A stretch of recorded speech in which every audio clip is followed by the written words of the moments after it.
بسم اللہ الرحمن الرحیم۔ پل صراط، جہنم کے اوپر بنا ہوا مشہور پل۔ بلا شبہ ہم سب اس پل کو پار کریں گے جو بال برابر باریک و تلوار کی دھار جتنا تیز ہے۔ کوئی بھی پل صراط کو اس وقت تک پار نہ کر سکے گا جب تک وہ سوالات کے 7 مرحلوں سے نہ گزر جائے۔ 7 سوالات، 7 مختلف پڑاؤ پر یہ 7 سوالات کیا ہیں؟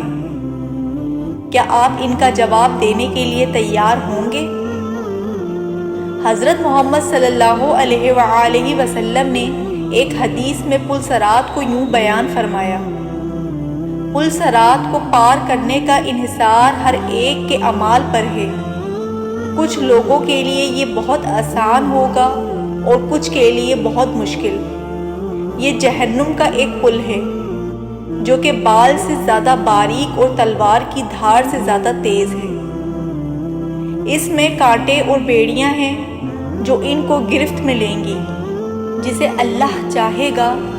کچھ لوگ اس پر سے پلک جھپکتے گزر جائیں گے جیسے روشنی کی رفتار ہوا کی طرح، یا عالمی نبض گھوڑوں اور سواریوں پر فرشتے پکاریں گے: اے پروردگار سلامتی فرما، اے پروردگار سلامتی فرما۔ وہ لگاتار پکاریں گے۔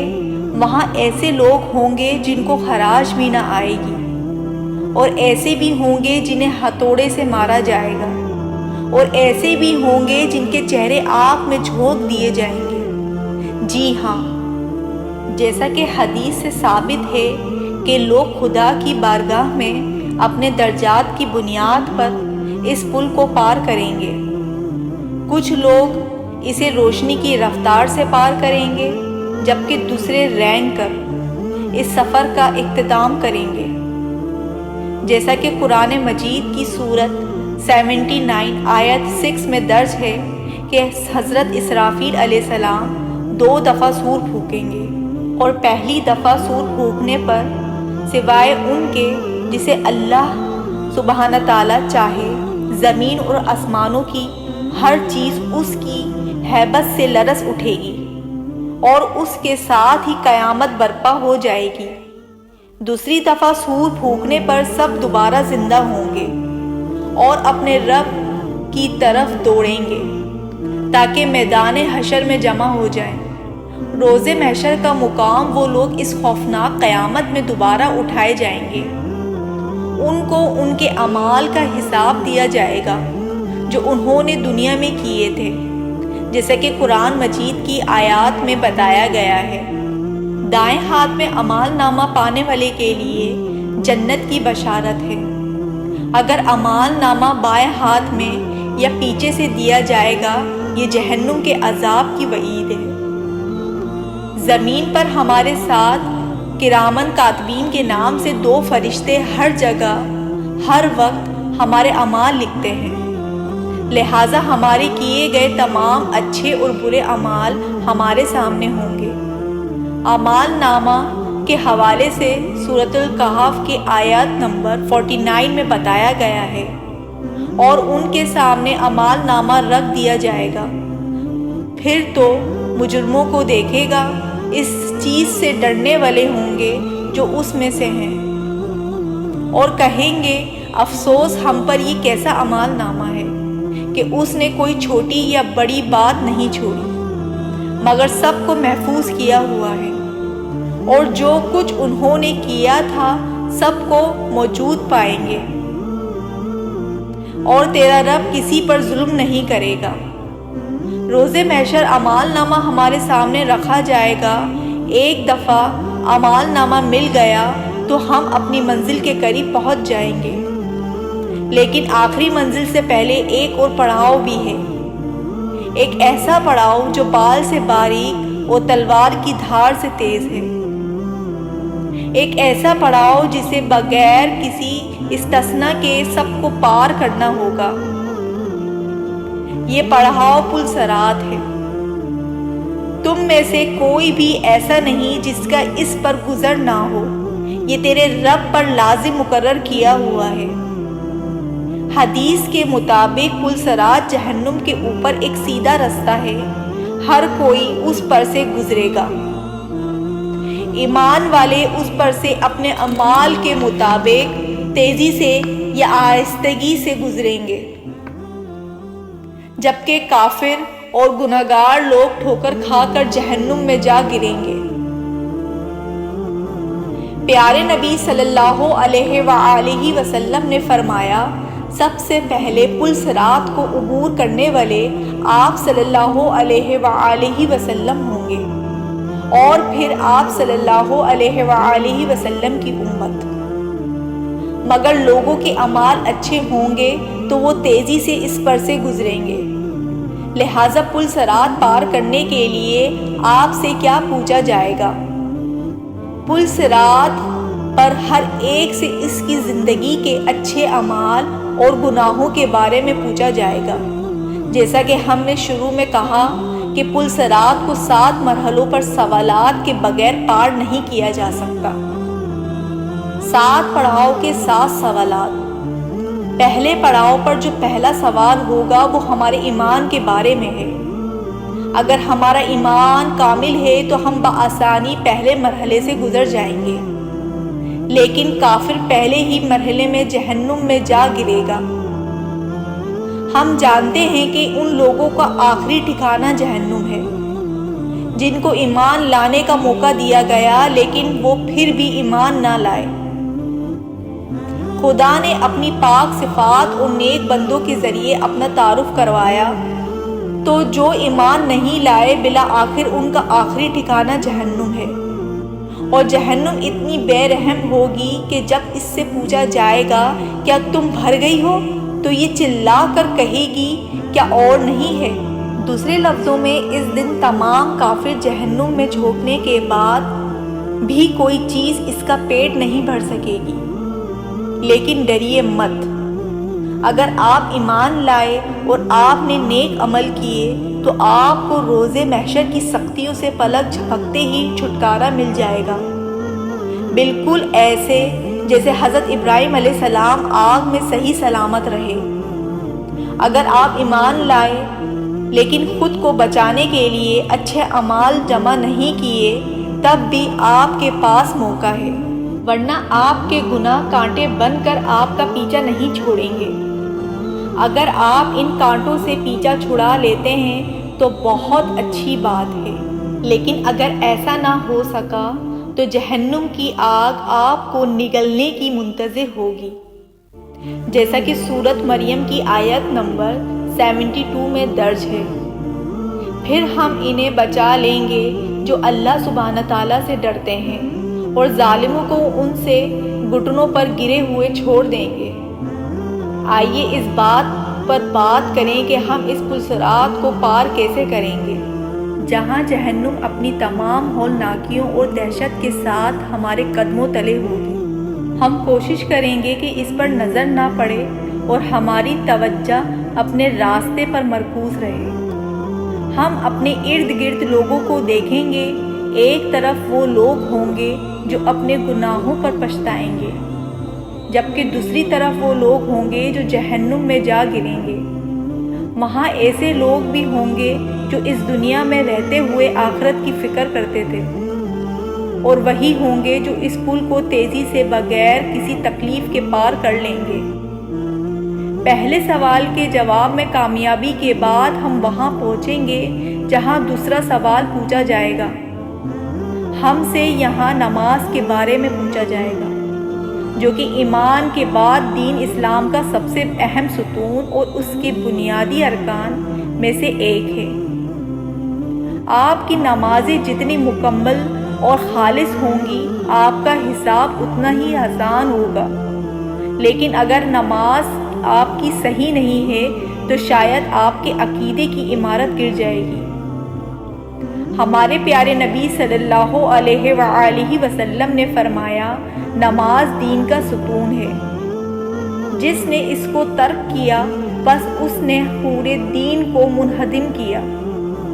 اگر ہم جہنم کی آگ سے بچنا چاہتے ہیں تو ہمیں یقینی طور پر اپنی نمازیں ایک عمارت کے مضبوط ستون کی طرح قائم کرنی ہوگی۔ اگر ہم زمین پر سوئی کے ناکے سے بھی جہنم کی آگ دیکھ لیں تو سجدے سے سر نہیں اٹھائیں گے۔ ٹھیک ہے، ہمارا ایمان مضبوط ہے اور ہماری نمازیں بھی درست ہیں۔ اب ہم تیسرے مرحلے میں داخل ہو گئے ہیں۔ اگر ہم نے دنیا میں خدا کے مال کو اس کی ہدایت کے مطابق خرچ نہیں کیا تو اگلا سوال ہمارے لیے پریشان کن ہوگا، کیونکہ ہم سے پوچھا جائے گا کہ ہم نے اپنا مال کہاں خرچ کیا اور کس کے ساتھ بانٹا، کیا ہم نے زکوٰۃ ادا کی؟ ہم سے سوال ہوگا، اس بارے میں غور کیجیے۔ آپ نے زندگی اس کے خیال کے تحت گزاری کہ خالق کا عطا کردہ مال آپ کا اپنا ہے اور زکوٰۃ جس کا حکم خدا نے بانٹنے کے لیے دیا، آپ نے اسے مستحقین کو دینے کی بجائے اس سے چھپانے کو ترجیح دی۔ ہمیں ایسی صورت حال سے اللہ کی پناہ مانگنی چاہیے۔ اگر ہم اپنا مال چھپائیں گے تو جنت بھی ہم سے چھپ جائے گی۔ اگر ہم نے اپنا مال خدا کی ہدایت کے مطابق کمایا اور خرچ کیا تو اگلے پڑاؤ پر ہم سے روزے کے بارے میں سوال کیا جائے گا، جو کہ ہم پر اسی طرح فرض ہے جس طرح پچھلی امتوں پر فرض تھے۔ اگر ہم اس پوچھ گچھ کے دوران کاش جیسا لفظ ادا نہیں کرنا چاہتے تو ہم پر لازم ہے کہ ماضی میں ہیل و بہانوں سے جو روزے چھوڑے ہیں ان کی قضا ادا کریں۔ اس کے بعد ہم 5ویں پڑاؤ پر ہوں گے۔ اس پڑاؤ پر ہم سے حج کے بارے میں پوچھا جائے گا۔ اگر آپ مالی مسائل کی وجہ سے حج نہیں کر سکتے تو مالی استحکام کے بعد زندگی میں ایک دفعہ ضرور حج کریں۔ اگر ہم استطاعت ہونے کے باوجود حج ادا نہیں کرتے اور بہانے بناتے ہیں تو ہم سنگین نتائج کا سامنا کر سکتے ہیں۔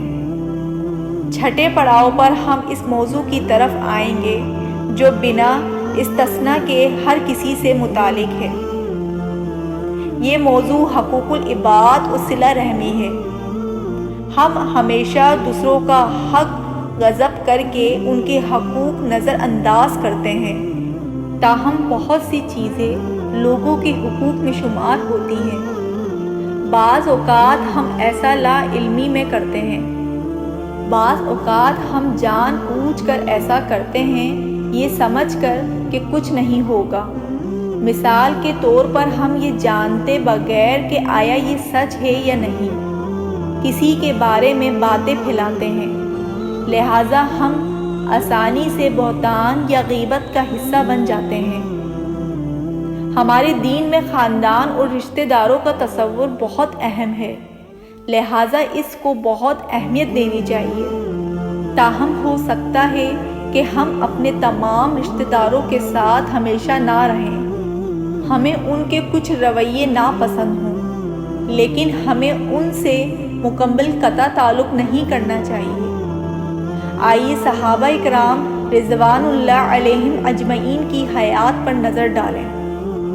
چند صحابیوں کے والدین مسلمان نہ تھے، لیکن انہوں نے پھر بھی اپنے والدین کو خوش کرنے کی کوشش کی، سوائے ان معاملات کے جن سے خدا نے منع کیا تھا۔ جب ہم ان تمام مراحل سے گزر جائیں گے تو ہم سے طہارت یعنی غسل کا سوال ہوگا۔